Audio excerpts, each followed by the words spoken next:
really wanted to make the chamber more inclusive, right? Because I grew up in a community, I grew up in church, and you sometimes we have the maybe it's not intentional, but we become isolated. Other people don't feel like they're invited or included in our community, or we're like not really associated with other aspects of the community that other people are not too comfortable with. And I intentionally started engaging communities that were not a part of the chamber in the past, like looking to strike up these relationships, because for me, the focus was on the commerce. How do we bring people to the table that we can do commerce with? So that was really, really important early on, taking the chamber from what I think a lot of the perception was to what I wanted to create, which was a much more inclusive community of individuals that look differently, have different, orientations, and wanted to be a part of this commerce. And that was something that was really big. In addition to that, I was really focused on becoming a more transparent organization, and data driven.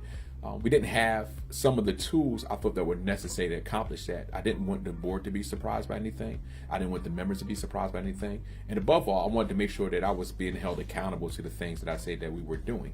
So we put in some new technology to do just that. We were in the process of relaunching the website, which we did a few months after I got here. That was already in the works. And it was really about making sure that everybody knew where we were at any given point in time.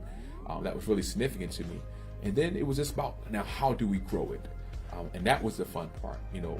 I think that oftentimes you come into these roles and you're not necessarily looking at all best practices because you don't know the economy that you're in. So I wanted to define the economy which we were in, which is a membership economy, pull in some of those best practices and reinvent the way we approach membership, the way that we approach our revenue model, the way that we approach being a viable chamber of commerce.